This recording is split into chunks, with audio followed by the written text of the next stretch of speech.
back and congratulations. Congratulations. Oh, there is English. Thank you, thank you.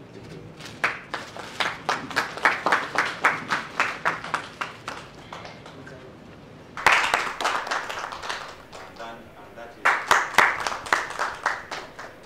know for the side of FUFA, the communications. So we're not going to have speeches here, but the FUFA president is strictly on your election.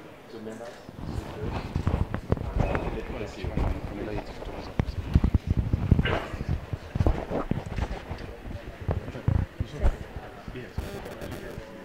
First and foremost, I thank the Almighty God Allah who makes all this happen for me as a person. I had a dream in 1998, 1999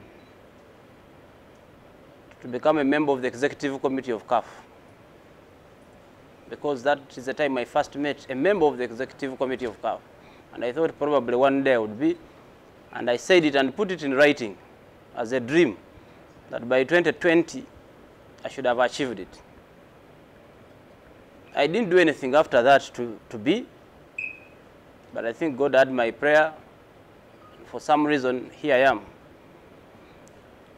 It has not been my achievement. For me, it is an achievement for our country. It's an achievement for the team at FUFA, because the recognition for this election does not come from the person, but has been put onto the good work that has been exhibited by Uganda.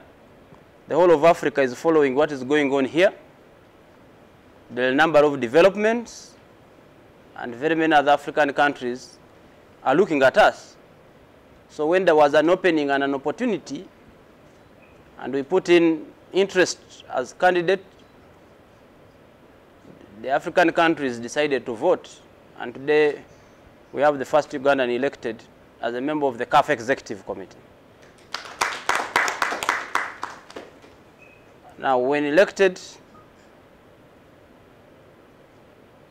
I told the people who were giving me the votes that I'm being elected to try and improve on African football. So as Uganda, we have good ideas, we have good suggestions, but in the past we could never present them. But when you're a member of the executive committee, you have an opening for you to suggest, for you to present programs. And we believe this is an opportunity. All the dreams and ideas many Ugandans have had about the change in African football, I think right now we have direct access. I'll be at the executive committee supporting the president, Ahmad Ahmad, and President Gianni Infantino in their programs to develop African football. I said this before the election, and I'm saying it after the election. I believe it is very important to support the presidents for them to fulfill their mandate as a member of the executive committee. It is indeed true that there are challenges with world football, there are challenges with African football, but it takes us, the administrators, to find solutions. And I will definitely give a lot to make sure that African football goes where it belongs. I've also been elected to the executive committee of CAF to represent the Sekafa region, as the statutes of CAF are, and definitely the Sekafa is not in the best of conditions. Those who lived much earlier know how Sekafa was. It was the only zone in Africa out of the 6 zones that was organizing competitions. Today it is the other way around. So I come at a moment when we must revive our region to be able to organize competitions, to be able to develop our own people. Because if you look at it, the North is doing much better, West is doing much better, and sometimes even Southern Africa. So as the East Africa, as we are called, the 11 members will sit down with the presidents and ensure that we put back the process. What we have done in Uganda can also be done for Sekafa. And if you look at CAF, it has changed. I'm sure you must have known that the qualifications to all competitions, apart from the World Cup and AFCON, will be done by zones. And it will be 12 countries instead of 8, meaning the under 17 and the under 20. Now, if we have 2 slots for each zone, then we must have a stronger zone for us to have a case in African football.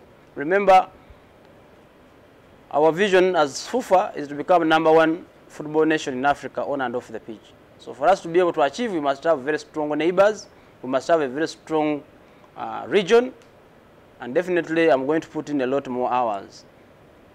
As for FUFA, we have built a very strong team of the executive committee. You can imagine there's a time when all of the vice presidents and the president are out of the country, the CEO, and football continues, programs continue, because we have built a system that does not depend on individuals.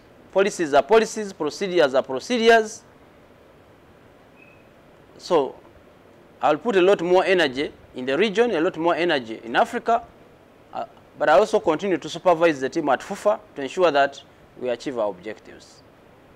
I'd like to thank everybody who has supported the FUFA, His Excellency the President of the Republic of Uganda, the entire government apparatus, our sponsors, Airtel and others,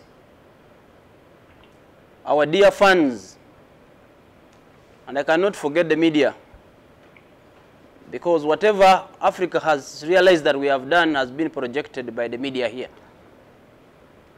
We have done very good programs, but Africa would have not known them. Probably I would have not been voted. But as you know, we live in a global village. Every tweet, every post that is done even by individuals makes a case for our country. So let me take this opportunity to thank the media for the good work that you've done. And this is our achievement as a country. As I conclude, also allow me to congratulate Kampala's Capital City Authority Football Club for making us proud again. That's one trophy that has been elusive to Ugandan clubs.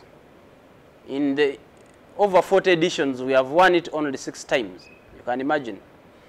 So yesterday was another great day for Ugandan football. And I congratulate the club, right from the owners, the authority, the management, the players, and the coaches.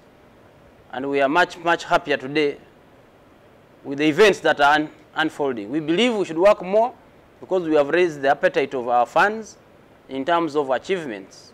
And I think I have a very strong team around me that will allow me to achieve that. In not more than 3 weeks, actually Uganda would be hosting presidents of the different nations that comprise CECAFA. We have already agreed on that. And that will be our first meeting. And I said in not more than 3 weeks. We'll be having that meeting. We have already agreed as presidents of the countries that comprise CECAFA. And whatever we agree and decide, definitely will be communicated to the media at that point. So for me, the first step is that. Also, been awarded to host the 2020 beach soccer for AFCON, which we believe will host. But again, in our bigger program, as I mentioned before, to try and qualify for the World Cup 2026, which we'll unveil in detail a little later. Amongst others, it includes our discussion with the government to be able to have the proper infrastructure for us to host. You cannot host certain competitions in the state we are because of the lack of proper infrastructure.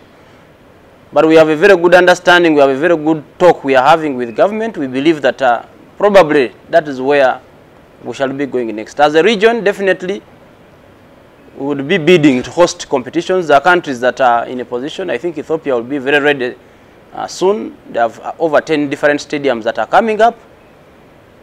But it would be very important that we make ourselves ready competitively. It's not just a question of hosting competition, but also our teams to compete in those competitions to be strong enough. Being on the executive of CAF, it gives you an opportunity, like I already mentioned, to contribute to the ideas. There are certain things that probably other countries may not be thinking about.